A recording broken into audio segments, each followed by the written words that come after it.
বউ, ও বউ, ঘুম থেকে ওঠো। বউ, কি হয়েছে? ডাকতেছো কেন? তোমার জন্য আমি নাস্তা বানিয়েছি, চলো তো ফ্রেশ হয়ে নেবে। উফ, তোমাকে না বলছি এরকম প্রতিদিন সকাল সকাল আমাকে ডাকবা না। আমি এটা আমি উঠতে পারবো না, আমার ঘুম পাইতেছে, তুমি যাও। কি বলতেছো? গরম গরম নাস্তা বানিয়েছি, তুমি না উঠলে তো নাস্তাগুলো ঠান্ডা হয়ে যাবে, তখন কি তুমি খেতে পারবে? একটু কষ্ট করে ওঠো না। আর এই যে তোমার জন্য ব্রাশ নিয়ে এসেছি, ওঠো তো, ফ্রেশ হয়ে নেবে। তোমাকে না বলছি এটা আমাকে ডাকবা না, আমার খুব বিরক্ত লাগে। কেন সকাল সকাল আমাকে ঘুম ভাঙাও? একটু পর তো আমি অফিসে চলে যাব, তখন তোমার আরো কষ্ট হবে না একা একা সবকিছু করতে। চলো তো, ফ্রেশ হয়ে নেবে। আর আমি তো নাস্তা রেডি করে রেখেছি, চলো আসো আসো কেন বিরক্ত করো এরকম? আসো। দাঁড়াও, আমি দরজাটা খুলে দিচ্ছি। শোনো, সাবধানে হাঁটবে কিন্তু, না হলে আবার পড়ে গিয়ে ব্যথা পাবে। আরে নাও। এই, তোমার সঙ্গে বিয়ে হওয়ার আগে কি আমি হাঁটাচলা করতে পারতাম না? তখন তো তুমি আমার কাছে ছিলে না, যদি আমার কাছে থাকতে তখন এরকমই তোমার সেবা করতাম। সরো। সাবধানে। দাঁড়িয়ে আছো কেন? যাও, টেবিলে গিয়ে নাস্তা রাখো, আমি আসতেছি। সাবধানে, পা পিছলে আবার পড়ে যেও না।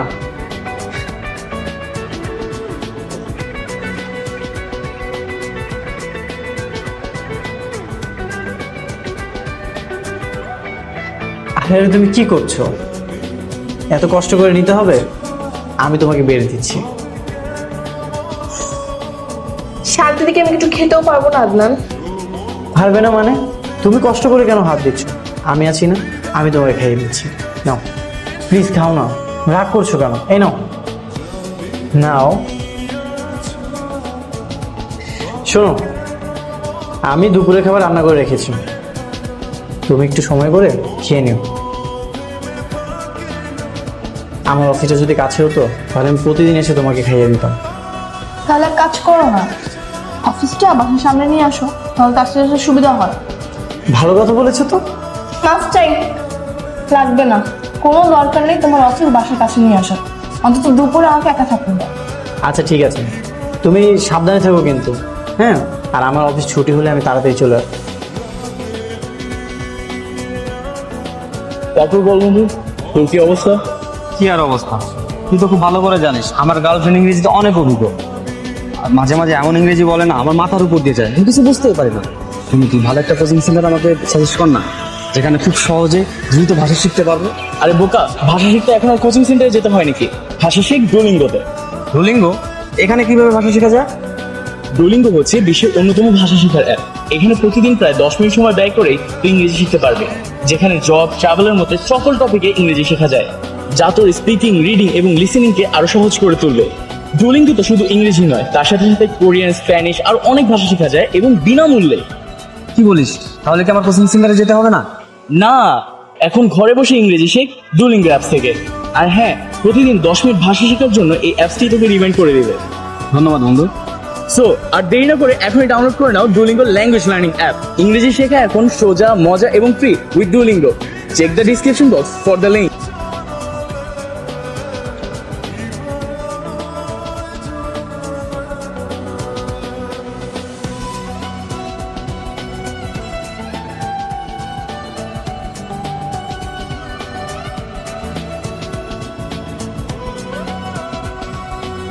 হ্যালো। কি করো গো? লাঞ্চ করেছো? করছি। ছাদে দাঁড়িয়ে আছি। কি বলতেছো? তুমি ছাদে দাঁড়িয়ে আছো? আর এই রোদের মধ্যে? তুমি এক্ষুনি রুমে যাও। রোদের মধ্যে দাঁড়িয়ে থাকলে তো তোমার স্কিন কালো হয়ে যাবে। তো কি করব? সারাদিন কি বাসা বসে থাকবো নাকি আমি? আচ্ছা ঠিক আছে, আমি এসে তোমাকে ঘুরতে নিয়ে যাব। নাও হ্যাপি। শোনো, গোসল করে সব কাপড় ভিজিয়ে রেখো, ঠিক আছে? আমি অফিস থেকে যে সব ধুয়ে দেবো। আচ্ছা, আমি তো প্রতিদিন কাপড় ধুয়ে রাখি, তারপর তুমি প্রতিদিন এক কথা কেন বারবার বলো? তুমি কেন কষ্ট করতে যাও বলো তো? আমি আছি না, আমি সব কিছু কমপ্লিট করে দেবো। আর কিছু বলবা তুমি? বলতে তো অনেক কিছু ইচ্ছা করে, মন তো চায় সারাক্ষণ তোমার সঙ্গে কথা বলি, অনেক কথা আছে। কিন্তু অফিসে তো আর সব কথা বলা যায় না। তাহলে কাজ করো মনোযোগ দিয়ে, রাখো ফোন। আচ্ছা ঠিক আছে, তুমি তাহলে সাবধানে থেকো, আর আমি সন্ধ্যার আগে চলে আসবো। আর রুমে চলে যাও এখন। ঠিক আছে, বাই। মহা ঝামেলা।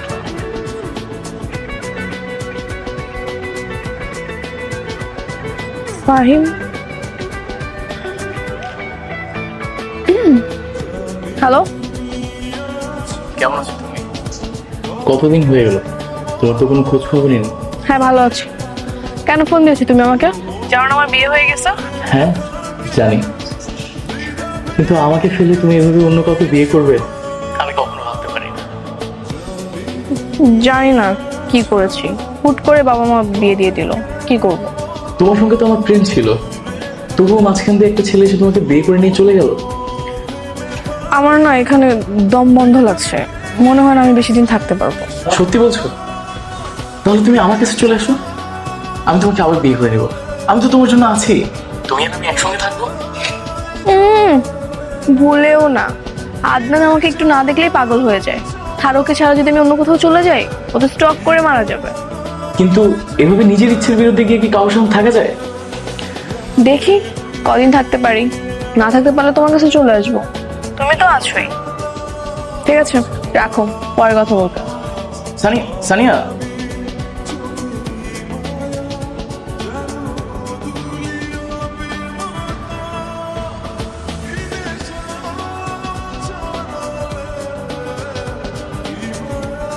কি ব্যাপার, তুমি রাগ করেছো অফিস থেকে আসতে লেট হয়েছে বলে? আর বইলো না, রাস্তায় এত জ্যাম ছিল, এই জন্য লেট হয়ে গেছে। না আমি রাগ করিনি। তোমার জন্য একটা জিনিস এনেছি, এই যে। আমি এখন এসব খাবো না।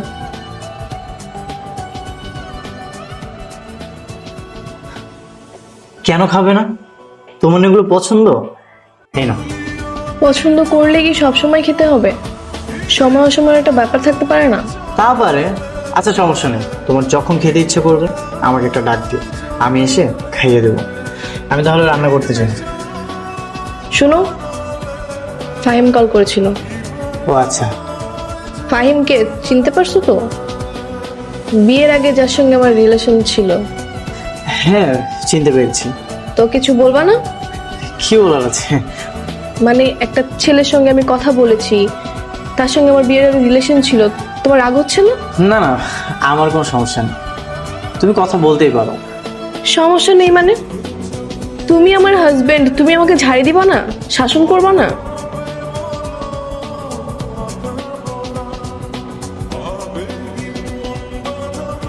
শোনো, তুমি আমার বউ, সেই জন্য তোমাকে আমি ঝাড়ি দিব না। তোমাকে সবসময় ভালোবাসা দিয়ে আগলে রাখো, রাগারাগি করার কি আছে? আচ্ছা তুমি কি মানুষ না এলিয়েন? তোমার মধ্যে কি কোনো রাগ নেই? আমি মানুষ, আমি তোমার স্বামী, তোমাকে সবসময় হাসি খুশি রাখবো।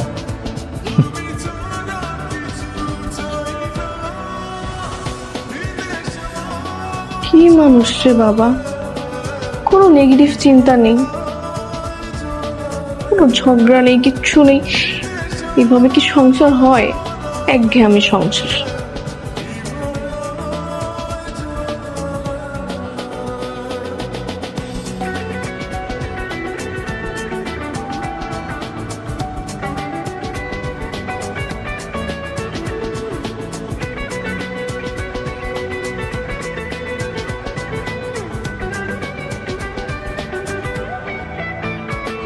এ কি মশারি নিয়ে আসছো কেন? কি করবো এটা দিয়ে? গতকাল রাতে তোমার গালে তো মশা কামড়ে দিয়েছিল, আজকে থেকে তুমি মশারির মধ্যে ঘুমাবে, ঠিক আছে? জি না, আমার মশারির মধ্যে ঘুমালে দম বন্ধ হয়ে আসে, তুমি মশারি রেখে আসো। ও মা, কি বলছো? তাহলে তো মশারি টানানো যাবে না। আচ্ছা এছাড়া তো কোনো উপায়ও নেই। উফ বাদ দাও তো, লাইট অফ করো, ঘুমাতে আসো। একটা বুদ্ধি পেয়েছি। কি বুদ্ধি? তুমি ঘুমাও, আমি সারা রাত বসে বসে পাহারা দেবো। এই তুমি কি পাগল? তুমি কি বুঝতেছো তুমি যে আস্তে আস্তে সাইকো হয়ে যাচ্ছ? কেন বলো তো, কি হয়েছে? কিচ্ছু হয়নি, এরকম বাড়াবাড়ি করলে কিন্তু আমি তোমার সঙ্গে থাকবো না। ও মা, কোথায় যাবে তুমি? যেখানে ইচ্ছে সেখানে যাব, তাও তোমার সঙ্গে থাকবো না। পারবে না, আমিও জানি তুমি আমাকে অনেক ভালোবাসো, আর আমিও তোমাকে অনেক ভালোবাসি। তুমি আমাকে ছেড়ে চলে যেতে পারবে না। মানুষ চাইলে সবকিছুই পারে, আর আমি এখানে থাকি শুধু আমার বাবা মার জন্য। আমার মতো ভালোবাসার মানুষ তুমি কোথায় পাবে বলো? আমার মতো এত ভালোবাসা দিয়ে কেউ আগলে রাখবে না। দরকার নেই, এরকম বিরক্তিকর ভালোবাসার আমার কোনো প্রয়োজন নেই। অতিরিক্ত হয়ে যায় সবসময় আদনান। তুমি নিজেও একটু ভালো থাকো, আমাকেও ভালো থাকতে দাও। আমি তো তোমাকে সবসময় ভালো রাখতে চাই। আর কোনো কথা বলবো না, যাও লাইট অফ করো, আমি ঘুমাবো।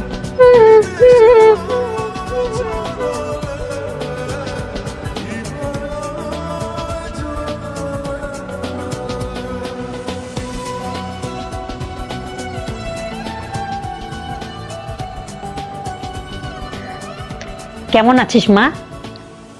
ভালো। সবকিছু ঠিকঠাক আছে তো? হ্যাঁ, সব ঠিকঠাকই আছে। এমন জামাই ধরে বিয়ে দিয়েছো, সারাদিন শুধু সেবাই করে যায়। কেন রে মা, এভাবে কথা বলছিস কেন? সংসারের সব কাজ তোকে একাই করতে হয়? আরে না, কি বলো, এক গ্লাস পানিও ঢেলে খেতে দেয় না, সেটাও ঢেলে দেয়। তাহলে তো ভালোই, আফসোস করার তো কিছুই নাই। জামাই তো চমৎকার হয়েছে। তোমার কাছে তো চমৎকার, কিন্তু আমার মনে হচ্ছে আমি এখানে বেশি দিন মানিয়ে থাকতে পারবো না। ডিভোর্সের সিদ্ধান্ত নিতে হবে। মা রাখো তো, একটু পরে কথা বলছি। তুমি এখানে, আর আমি তোমাকে সারা বাড়ি খুঁজে খুঁজে ক্লান্ত হয়ে গেছি। থ্যাংক গড তুমি সুস্থ আছো। কেন, কি হয়েছে? এরকম করতেছো কেন? কি হয়েছে মানে? নর্মালি তো তুমি এত সকালে ঘুম থেকে ওঠো না, তাই ভাবলাম তোমার আবার শরীর খারাপ করলো কি না। আমি একদম পুরোপুরি ঠিক আছি। আর কিছু বলবা? আচ্ছা নিচে চলো, তুমি ফ্রেশ হতে হতে আমি টেবিলে তোমার নাস্তাটা দিচ্ছি। আমি এখন নিচে যাব না, ওয়েদারটা খুব ভালো লাগতেছে। তুমি যাও, তোমার না অফিস আছে। তুমি না গেলে আমিও যাব। ঠিক আছে, দাঁড়িয়ে থাকো, যেতে হবে না।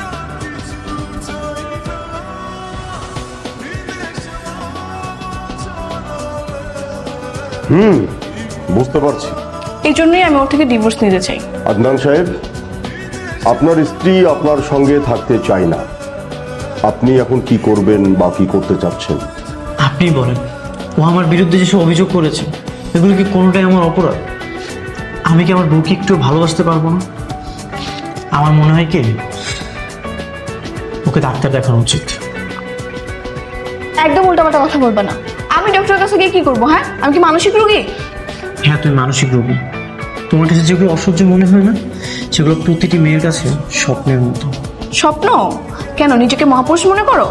আচ্ছা তুমি একটা ছেলেকে বের করে দেখাও তো, যে স্ত্রীর সব কাজ করে দেয়, সকালের রান্না থেকে শুরু করে দুপুরের রান্না সব কিছু করে দেয়, বিছানা গুছিয়ে দেয়, আবার অফিস থেকে এসে খাইয়ে দেয়। একটা ছেলে খুঁজে এনে দেখাতে পারবে? তোমাকে আমি বলছিলাম এগুলো করতে। স্টপ স্টপ, আপনারা একটু চুপ করেন। স্যার আপনি প্লিজ কিছু ব্যবস্থা করে দেন, আমি ওর সঙ্গে আর এক মুহূর্ত থাকতে চাচ্ছি না। আপনিই তো বলতেন বিয়ের পরে নাকি আপনাদের মধ্যে কখনোই ঝগড়া হয়নি, কিন্তু এখন তো দেখছি দিব্যি আমার সামনে বসে দুজনা চুটিয়ে ঝগড়া করে যাচ্ছে। সরি। শুনুন, আপনাদের দুজনকে একটি কথা বলি, কথাটা মনোযোগ দিয়ে শুনুন। হ্যাঁ বলেন। আপনারা দুজনা আপাতত আলাদা থাকবেন। এখনই ডিভোর্সের সিদ্ধান্ত নেওয়ার দরকার নাই। আগে 1 মাস আলাদা থাকুন, তারপরে দেখেন কেমন লাগে। 1 মাস আলাদা থাকতে হবে মানে? আমি তো পুরোপুরি ওর থেকে বের হতে চাই, আবার 1 মাস কেন অপেক্ষা করতে হবে? এটাই হচ্ছে আমার পরামর্শ। আমি তো আপনাদেরকে একসঙ্গে থাকতে বলছি না, আলাদা থাকবেন। দুজনা 2 বাসায় থাকবেন। প্রয়োজন হলে আপনি আপনার বাবা মায়ের সঙ্গে থাকতে পারবেন। আচ্ছা 1 মাস পরে আসলে সবকিছু ব্যবস্থা করে দিবেন তো? তখন আবার কোনো ঝামেলা করবেন না তো? তোমার কি উকিল সাহেবের কথা বিশ্বাস হচ্ছে না? তুমি চুপ করো। হ্যাঁ, 1 মাস পরে আমি সব ব্যবস্থা করে দেব। ঠিক আছে, তাহলে আমি 1 মাস পরেই আসবো। আজকে তাহলে আসি। ঠিক আছে। আসসালামু আলাইকুম। আসি তাহলে।